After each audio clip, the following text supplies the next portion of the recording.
Esta mañana vamos a iniciar una serie de estudios con respecto a este tema que se llama el avivamiento. Vamos a estudiar lo que la Sagrada Escritura nos enseña y vamos a también a informarnos mejor sobre lo que históricamente las iglesias del Señor han creído y experimentado. Hay mucha ignorancia al respecto de este tema y una de las maneras en las que el Señor nos bendice es trayendo luz sobre temas mal entendidos,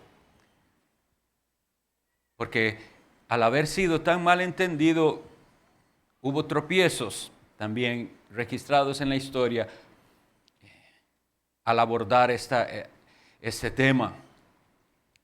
Hay una necesidad entonces primero de instrucción.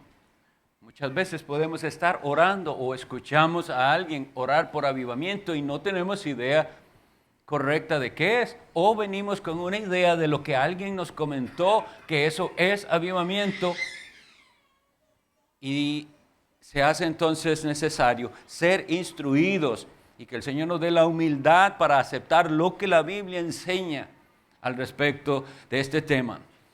Con respecto al avivamiento, hay 3 puntos de vista, y el primero que quisiera expresarles es el punto de vista contrario al avivamiento, el que dice que no debemos esperar un avivamiento ni pedirlo. Y ese punto de vista, si lo estudiamos de cerca, realmente es una reacción de algunos a malos manejos del tema. Entonces, como vieron que alguien promovía el avivamiento o dijo tener un avivamiento o experimentar un avivamiento, y eso le llevó a errores y a prácticas incorrectas, no bíblicas, esas personas entonces reaccionan contra eso y dicen nada de eso es necesario. En el punto de vista que está contra el avivamiento, se supone que ya tenemos todo y que tenemos que mantenernos así como estamos. Hay otros que sí están a favor, pero lamentablemente cayeron en trampas de pensar por una mala teología. La mala teología, para ser exacto, empezó con los que creen que el nuevo nacimiento es obra del hombre, que es el hombre el que decide nacer de nuevo. Y entonces se enfocaban todo su evangelismo y todos sus esfuerzos en hacer que el hombre, que supuestamente tiene esa facultad, se haga cristiano, acepte a Cristo. Y si usted piensa que el nuevo nacimiento es obra del hombre, también pensará que el avivamiento es algo que nosotros podemos generar. Entonces se cae en lo que se llama pragmatismo, es decir, ¿qué funciona? ¿Cómo hago para que las personas se entusiasmen y abracen en gran medida el cristianismo? Bueno, algunos idearon métodos y sí, esos métodos les ayudaron a atraer muchas personas, pero esas personas no eran convertidas. Y al haber estado esos movimientos basados más que todo en un enfoque hacia las emociones de las personas y a sus sentimientos, como las emociones de las personas y sus sentimientos son tan variables, entonces vimos el fracaso. El fracaso de personas que decían ser convertidas y que experimentaron supuestamente una gran emoción, pero vuelven al pecado, vuelven y no siguen a Jesucristo. Ahora, Dios, que es tan misericordioso y soberano, aún dentro de esos movimientos no escriturales en esa parte teológica, de ahí también Dios se ha servido para traer a algunos a la fe. Eso es lo asombroso. Y entonces los que piensan así, de que sí, el hombre puede hacerlo, entonces se enfocarán en actividades que ellos llaman actividades de avivamiento. Y ellos aseguran, de hecho hay un problema, ahorita lo veremos más adelante, con uno de los promotores de este punto de vista, aseguran que si usted usa los medios correctos tendrá el resultado correcto. lo asegura, que no es nada milagroso, sino el uso de ciertos medios. Los usa y va a dar este resultado.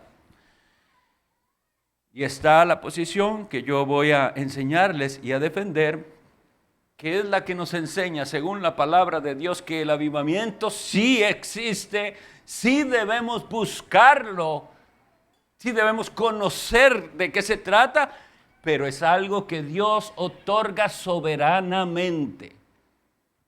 Es algo que está en las manos de Dios, el cuándo Él enviará el avivamiento.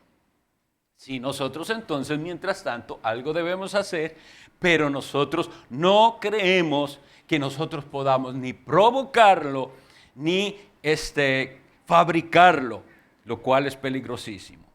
¿Hay base bíblica para esto? Nosotros, ahí puse muchas citas, varios son salmos, Salmo 85, el 80, el 106, el 119.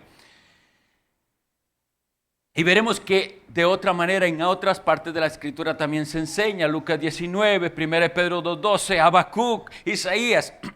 Y hoy solo quisiera enfocarme en un versículo inicialmente. Todas esas citas espero poder verlas en el transcurso de la serie. Quisiera leer el Salmo 85, el versículo 6.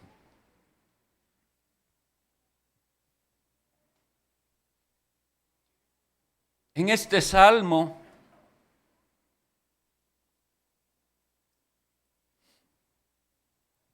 que parece darse después de la cautividad, el salmista expresa lo siguiente: no volverás, es una oración a Dios, ¿verdad? No volverás a darnos vida para que tu pueblo se regocije en ti. Entonces, ahora vamos a pasar a una explicación de los términos, porque aquí habla de un dar vida, pero la persona que está orando ya tiene vida y sin embargo está pidiendo vida. Esos dos términos, avivamiento y despertar, en algún momento se usaron de manera indistinta, es decir, pensando que era lo mismo. De hecho, en 1736, cuando Whitefield predicó y los hermanos Wesley, que después ellos son los iniciadores del movimiento que se llamó metodista, en Inglaterra a eso se le llamó el avivamiento evangélico. Así se llamó todo el movimiento. Y sin embargo, ellos mismos vinieron a América, que en aquel tiempo no eran los Estados Unidos, sino las colonias británicas, todavía no eran independientes, vinieron y predicaron. Y a ese mismo movimiento le llamaron en América el Gran Despertar, porque hubo aquella cantidad de convertidos. En el versículo que estamos estudiando del Salmo 85:6, cuando él dice, volverás a darnos vida, el término hebreo es hayá, y se usa o se traduce de diversas maneras en la Biblia. Solo puse algunas ahí: tener vida, mantenerse vivo, levantarse de una enfermedad, por ejemplo, o de un desmayo. El que lo hizo ha tenido ese avivamiento. O de la muerte, preservar la vida, restaurar, revivir. Sobre todo, pónganle atención a revivir. La ilustración que a mí me ayuda más para entender lo que realmente significa es la de un fuego.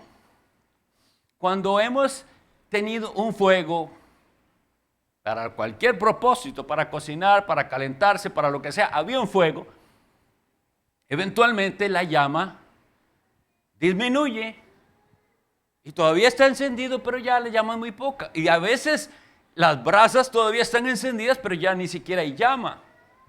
Entonces, se puede hablar en ese sentido de avivar aquel fuego cuando usted viene con algo y sopla o trae viento, porque usted necesita que otra vez levante llama. Y no solo hace eso, sino de traer viento ahí para que se avive la llama, sino que echa más combustible, ¿verdad? Más leña, más carbón, etc.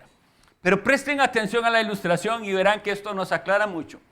Había un fuego y ese fuego disminuyó. Y de alguna manera volvemos a avivar aquel fuego, que la llama vuelva a levantar, porque ya había disminuido mucho. Entonces esto presupone una cosa, que había ya un fuego. Entonces se trata del momento de enfriamiento espiritual, ese bajar la llama, ese poco calor y poca luz se está dando, pero viene el avivamiento y hace que aquello mismo vuelva a dar una excelente llama que da luz y calor. Por eso no podemos hablar de avivamiento entre aquellos que no han nacido de nuevo. No tiene sentido. Usted pone un poco de leña o carbones y no va a avivar nada ahí, por más que sople. No se puede. Primero tiene que haber habido ¿qué? Fuego. Primero hubo fuego y luego se disminuyó. Entonces, así es como tenemos que entenderlo. El avivamiento es algo que se da entre los cristianos, entre la iglesia de Cristo, la cual ha perdido su vigor, la cual se ha descuidado, y entonces su intensidad de amor por Cristo y su efectividad en el ministerio evangélico, en alcanzar al mundo, es casi nula. Pero cuando viene el avivamiento, ellos ahora están capacitados para hacer aquello para lo que Dios los llamó. Y entonces las iglesias ya ahora avivadas, ¿qué hacen? Alcanzar al mundo y se da un despertar. Ellos sí, es mejor usarlo en ese sentido. Los que nunca se habían interesado en la palabra ahora son alcanzados por la iglesia y Dios bendice ese esfuerzo de una manera especial. Entendamos que es de una manera especial, muy notoria, en la cual comienza la iglesia a ver conversiones. Entonces usted ve venir a la iglesia gente que nunca jamás usted se imaginó que le aceptaría la invitación de venir al culto. Pero ahora en ese periodo de avivamiento usted está invitando y resulta que usted vio quién vino a la iglesia. El que menos me pensaba, sea pariente, sea vecino, sea amigo. ¿Por qué? Porque ha habido un despertar. Pero antes de ese despertar hay el avivamiento en la iglesia. Y el avivamiento en la iglesia se da en los creyentes. Pero ¿cómo se manifiesta? De una manera parecida. Vemos consagrados a Cristo a aquellos que veíamos poco interesados. Aquellos que rara vez se aparecían al culto de oración y ahora nunca falta al culto de oración. Aquel que leía la Biblia, porque dicen que hay que leer la Biblia, pero nunca se le veía entusiasmo realmente. Había caído en esa rutina y ahora devora la Biblia y está esperando tener un espaciecito para volver a leer más de lo que estaba leyendo. Hay entonces un volver a la vida. Esa es la palabra. No volverás a darnos vida. Es una restauración de la comunión con Dios, la cual se había no roto tal vez por completo, porque su promesa es esa, que Él estará con nosotros para siempre, pero con mayor pasión. Entonces, una cosa también que debemos entender de esto del avivamiento es que de este tema se trata entre los evangélicos. No escuchará usted doctrina del avivamiento en el catolicismo romano. Es una religión sacramental en la cual usted hace lo que tiene que hacer. Hicimos esto, tomamos la comunión, no se espera algo diferente, no se espera un actuar especial del Espíritu Santo de Dios. No lo escuchará usted en ninguna secta. Porque primero que todo las sectas se basan en un error doctrinal que los hizo desviarse del camino. Y ellos están entonces enfocados en mantener aquel error doctrinal. No, la religión falsa no se basa en esa comunión con Cristo, sino en algo que usted cree y que usted defiende y usted va por ese camino. Así son las sectas. Entonces no se necesita esa amistad con Dios, ese compañerismo con Dios. En la última aquí puse que fue tergiversado desde el siglo XIX, precisamente porque este hombre, que es el héroe lamentablemente de muchos. Miren, hermanos, la ignorancia llegó al punto en que hay hombres que nosotros respetaríamos y admiraron el trabajo de este hombre que se llamó Charles Finney en el siglo XIX, que precisamente basaba todo su movimiento en algo que no era escritural. Y los errores del teológico no fueron leves, no fueron leves, fueron terribles, negando hasta el sacrificio en sustitución de Jesucristo y la expiación, lo cual nos deja sin evangelio. Pero entonces están enfocados en actividades y en llevar a las personas a una religión práctica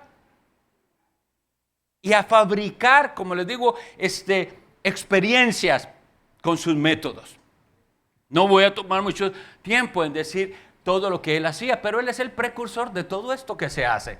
Levante la mano, pase adelante, haga tal cosa. El hombre, basado en el hombre y lo que el hombre hace. Nosotros basamos tanto la conversión como el avivamiento en lo que Dios hace. ¿No es esto muchísimo mejor? Porque lo que Dios hace es verdadero y perdura. Lo que se produce, fabricado por el hombre y sus emociones, tendrá una duración limitada. Y se le pasará, como dicen algunos, se le acabará la cuerda. Se entusiasmó por un tiempo con esas cosas de la religión y de ir a la iglesia y ya se llegó a tranquilizar. Le pasa a muchos. No es así. Otra de las maneras en las que estaremos estudiando este precioso tema es que los avivamientos son visitaciones especiales de Dios. A veces usamos esa frase, pero no estamos tan conscientes. Señor, visita a tu pueblo. Y debemos aclararla, porque algunos dirán, ¿pero de qué está hablando usted? La Biblia dice que estará con nosotros para siempre. Y esa objeción es por no entender todo lo que la presencia de Dios involucra.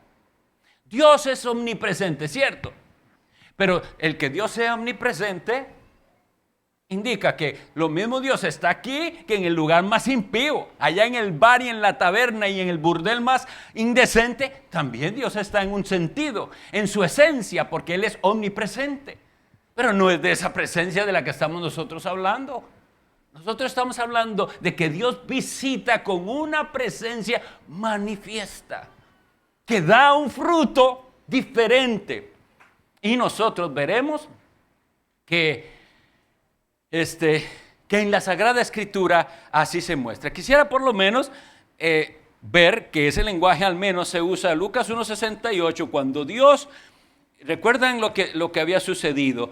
Un ángel le dijo a Zacarías, que era sacerdote, que él iba a tener un hijo, que su hijo iba a ser profeta, que aunque su esposa ya era muy mayor y estéril, y él duda, entonces él queda mudo por todo el tiempo de la gestación del niño, pero una vez que el niño nace, entonces Dios suelta su lengua y él alaba al Señor. Entonces leamos en Lucas 1:68, esta expresión dice, profecía de Zacarías. Oigan el 67. Y Zacarías, su padre, oigan esta expresión, fue lleno del Espíritu Santo. O sea, algo pasó ahí que lo describen como fue lleno del Espíritu Santo. Y profetizó diciendo, bendito el Señor, Dios de Israel, que ha visitado y redimido a su pueblo. Sabemos entonces el contexto. ¿Cómo es que fuese esa visitación? Ese es Emmanuel viniendo a nosotros, el Hijo eterno de Dios que se hizo hombre. Es el nacimiento de Cristo. Y Él está ya viéndolo, está profetizando y dice, Dios ha visitado a su pueblo. Así que claro que sí, Él nos visitó en la persona de su Hijo Jesucristo. Pero las visitaciones de Dios están en la Biblia. La otra que ustedes recuerdan es Pentecostés. Jesucristo les había dicho a ellos, no salgan de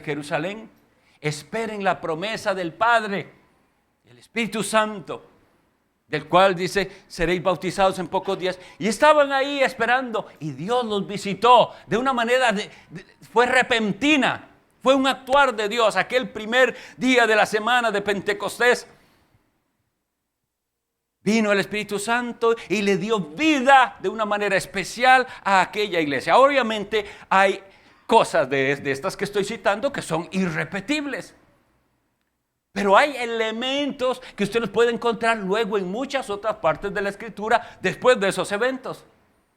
Sí tienen que ver con nosotros. Y en cuanto a esto, de que hay gente que diga, Dios está conmigo siempre, no tengo por qué estar buscando eso de avivamiento, ya el Señor está con su iglesia, ya la iglesia fue bautizada con el Espíritu Santo. No tendría sentido entonces lo que dice Santiago, capítulo 4, versículo 8. Si Dios estuviera en todas partes siempre de la misma manera. Santiago 4:8, que dice, por ejemplo, acercaos a Dios y Él se acercará a vosotros. Pecadores, limpiad las manos y vosotros los de doble ánimo purificad vuestros corazones. O sea, si Dios está con nosotros de la misma manera siempre y en toda parte, ¿a qué se refiere con acercaos? Quiere decir que sí hay posibilidad de estar más cerca. Eso es una manera en que nosotros hablamos, para que nosotros entendamos. Dios está, como digo, en toda parte. Pero hay un sentido en el que usted se acerca a Dios. Y aquí dice cómo. No se puede caminar con Dios estando en pecado. No se puede caminar con Dios si hay amistad con el mundo. De eso habla después este mismo el tema, el Santiago, de la amistad con el mundo, como es un adulterio. ¿Cómo se espera que cristianos que andan coqueteando con el mundo estén tan cerca de Dios? O dice el versículo 4 de ese capítulo, o almas adúlteras, ¿no sabéis que la amistad del mundo es enemistad con Dios? Cualquiera pues que quiera ser amigo del mundo se constituye enemigo de Dios. Entonces, tratamos este tema entonces como un buscar una mayor intimidad y amistad con Dios. Por ejemplo, y para probar que sí, o una de las maneras de probar que sí, que esto no es algo que ocurrió una vez y ya nunca más va a ocurrir, nosotros leemos, por ejemplo, en Hechos capítulo 2:4, ese hecho que les digo es especial, único, cuando el Espíritu Santo vino de una cierta manera que dice que era un viento recio, es decir, un viento muy fuerte que llenó toda la casa y los capacitó a ellos. Pero leo la descripción exacta de Lucas en Hechos 2:4 cuando dice, y fueron todos llenos del Espíritu Santo. Y comenzaron a hablar en otras lenguas según el Espíritu daba que hablasen. El Espíritu Santo los capacitó para algo milagroso en aquel momento. Hablar idiomas que usted no había aprendido. ¿Pero qué hablaban? La palabra de Dios. Dice, si usted sigue leyendo, dice, nos hablan en nuestro propio idioma las maravillas de Dios. De eso se trata la llenura del Espíritu Santo, de capacitar al pueblo de Dios para hablar las maravillas de Dios de una manera tal que da un resultado maravilloso. Da un resultado en que impacta a todos los que nos rodean. Y eso es avivamiento. Sin embargo, alguien pudiera decir, bueno, ya eso pasó. Esos mismos que experimentaron tal cosa en Hechos capítulo 2, algunos de ellos estaban también tiempo después, cuando han arrestado a Pedro y a Juan y oran al respecto. Leamos Hechos 4:31. Hechos 4:31. Recuerden que los habían amenazado, no hablen en ese nombre más. Se los advertimos que no hablen, y ellos ¿qué dicen? Vamos a obedecer a Dios antes que a los hombres. Oigan en lo que se prueba la llenura del Espíritu Santo. Vamos a tener Dios nos da la valentía de decirle no a cualquiera, pero sí a Dios.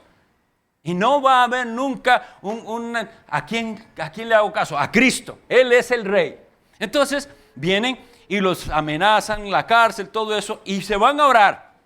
La iglesia eso es lo que hace, va a orar. Versículo 31. Cuando hubieron orado, el lugar en que estaban congregados tembló y todos fueron llenos del Espíritu Santo y hablaban con denuedo la palabra de Dios. Ahora, para que veamos esa expresión y no creamos que entonces ya porque habían recibido el Espíritu Santo ya no ocupaban nada más. Aquí dice que una vez más fueron llenos del Espíritu Santo.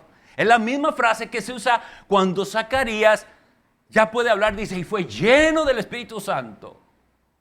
Y ese mandato lo veremos luego que Pablo insiste, sed llenos. Es decir, es nuestro deber buscar esa llenura del Espíritu Santo. Así que no es algo de una vez para siempre y ya olvidémonos de esto. Dios nos da esta promesa de que si buscamos, encontraremos.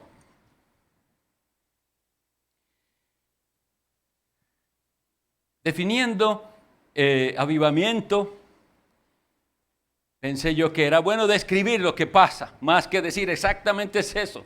Pero quise poner esto. Dios llena, más bien, una iglesia llena de Dios provoca un impacto visible y muy notorio en su comunidad. Ahí hay avivamiento. Cuando Dios llena a esa iglesia, cuando la iglesia puede decir, cuando la gente puede decir de los que van a esa iglesia, está lleno de Dios. Pero no es una cuestión simplemente emocional, está lleno de Dios porque lo que sale cuando Él habla siempre es Biblia, siempre es Cristo. Está lleno de Dios porque Él, en cuanto le cuento algo, dice, vamos a orar. Y de una vez nos ponemos a orar. Está lleno de Dios. Y ese estar lleno de Dios impacta a la comunidad y a todos los que nos rodean.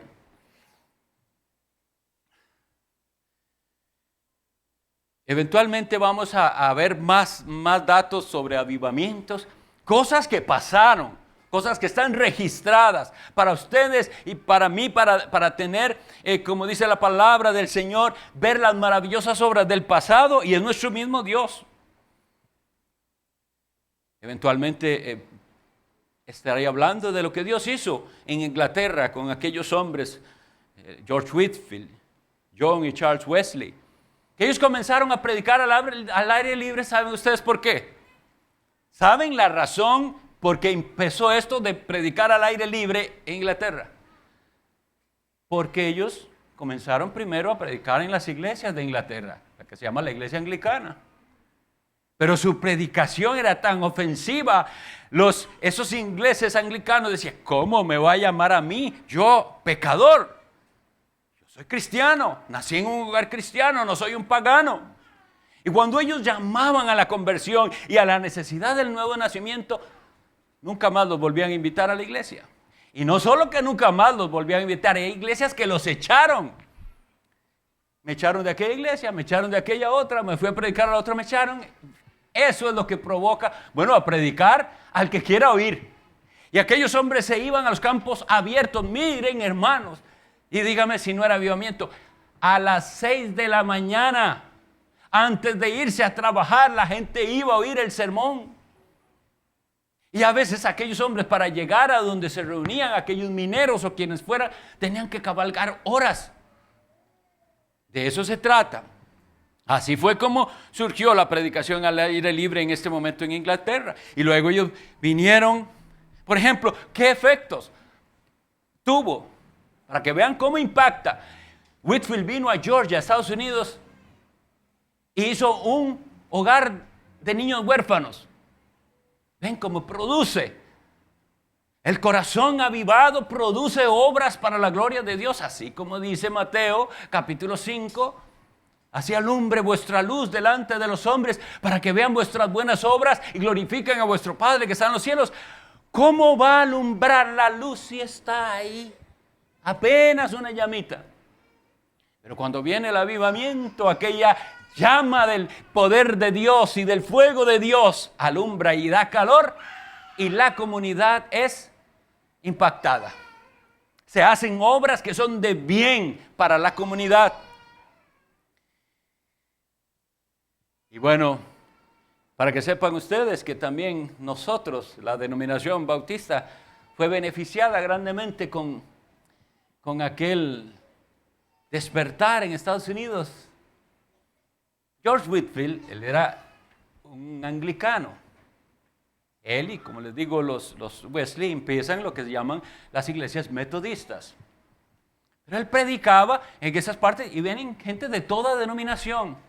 Presbiterianos, congregacionales, episcopales, lo que sea, de todos venían, cuáqueros, lo que sea, y oían el mensaje. Pero muchísimos de los que oyeron el mensaje y se convirtieron bajo la predicación de Whitefield, se comenzaban a unir a las iglesias bautistas.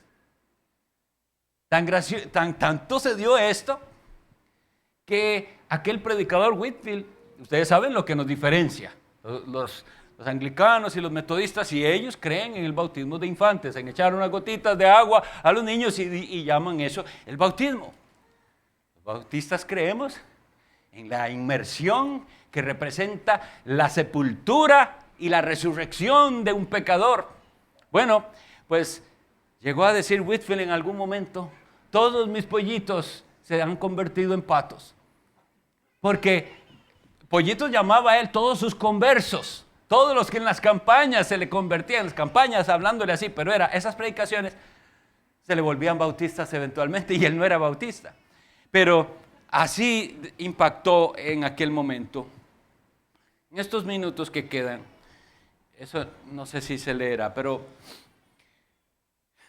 hay un ministerio que se llama First Love Ministries. Y hace muchos años yo encontré esto y lo traduje. Y quisiera presentarlo a ustedes. Algunas de estas cosas que yo voy a decir, gracias a Dios nosotros podemos decir, el Señor nos ha librado de eso o hemos superado eso. Pero esto es un llamado en general al cristianismo evangélico que ustedes y yo conocemos en general, para que lo evaluemos así. Hay cosas que aquí se dicen en estas preguntas y cuestionamientos que usted por la gracia de Dios dirá, a mí me pasó, pero ya no.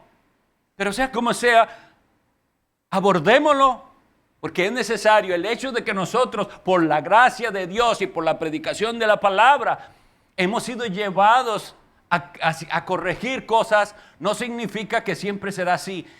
Es cuestión de que nos descuidemos y dejemos la centralidad de la palabra y de Cristo y perderemos lo que Dios nos ha dado. Y entonces, escuchen por favor, ¿cuándo se necesita avivamiento? Cuando no amamos al Señor como lo amábamos antes. Sí, hubo un momento en que había ese fervor, se ha perdido. Cuando los intereses por las cosas y ocupaciones terrenales son más importantes que las cosas eternas. ¿Y cómo sabemos eso? Bueno, solamente vea cuánto de su tiempo y de sus energías se van en las cosas de esta vida y cuántas en las cosas eternas. Cuando preferimos ver televisión y leer libros o revistas seculares que leer la Biblia y orar. Cuando hay mayor asistencia a las cenas en la iglesia que a las reuniones de oración.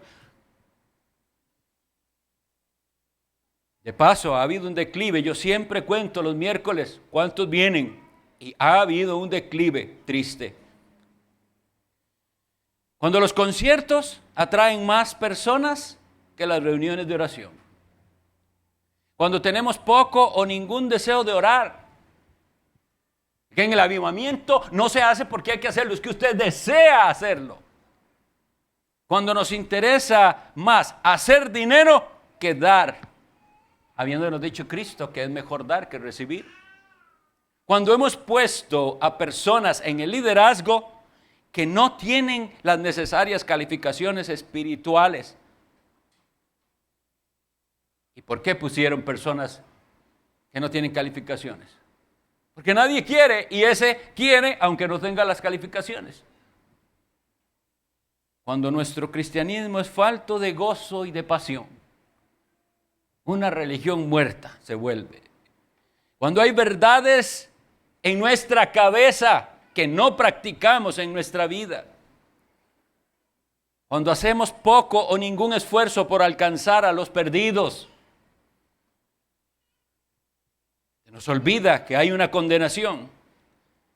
Cuando tenemos tiempo para los deportes, para la recreación, para el entretenimiento, para todo eso hay tiempo, pero para estudiar la Biblia y orar, no hay tiempo. Cuando no temblamos ante la palabra de Dios. Sí, está escrito en Isaías, ¿a quién miraré? Dice Dios. Al que es humilde y tiembla mi palabra. Pero se acabó ese temblor. Cuando la predicación es carente de convicción, confrontación, fuego divino y unción. Ya es nada más un sermón más. Cuando rara vez tenemos pensamientos sobre la eternidad. Cuando el pueblo de Dios está más preocupado por sus trabajos y carreras que por el reino de Cristo y la salvación de los perdidos. Cuando el pueblo de Dios se reúne con otros creyentes, hacen sus fiestas y los temas de conversación son más sobre las noticias, sobre el clima, sobre los deportes, que sobre las cosas de Dios. Cuando los cultos de la iglesia son predecibles y siempre lo mismo. Cuando en la iglesia hay problemas entre hermanos y no sienten la necesidad de buscar reconciliación. Cuando los maridos cristianos y sus esposas no oran juntos. Cuando los matrimonios apenas sobreviven, pero sin el amor de Cristo. Cuando nuestros niños crecen adoptando la manera de pensar del mundo, los valores del mundo, sus filosofías y estilos de vida mundanos. Cuando estamos más preocupados por la educación y actividades atléticas de nuestros niños que por el estado de sus almas. Cuando el pecado en la iglesia se esconde debajo de la alfombra. Cuando el pecado evidente en la iglesia no se trata con el proceso bíblico de disciplina y restauración. Cuando toleramos pequeños pecados de chisme, espíritu de crítica y falta de amor. Cuando somos capaces de ver películas y programas de televisión que no son santos. Cuando nuestros cantos son carentes de vida y entusiasmo. Cuando nuestras oraciones son palabras vacías, dichas para impresionar a los que escuchen. Cuando nuestras oraciones carecen de fervor. Cuando nuestros corazones están fríos y nuestros ojos están secos.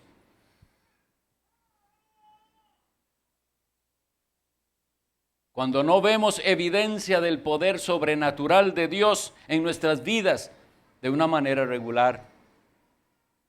Cuando hemos dejado de llorar y lamentar por nuestros pecados y los pecados de los que nos rodean.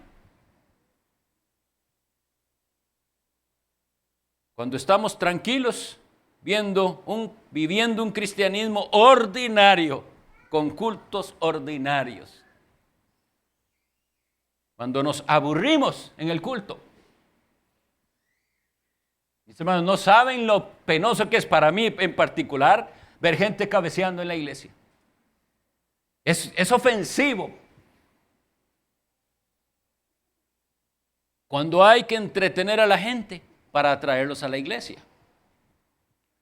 Cuando nuestra música y manera de vestir sigue el patrón del mundo.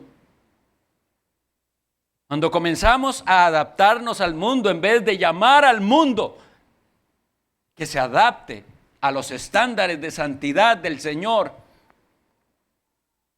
Cuando ya no disfrutamos de la compañía y del compañerismo del pueblo de Dios. Cuando nos tienen que rogar para que sirvamos en la iglesia.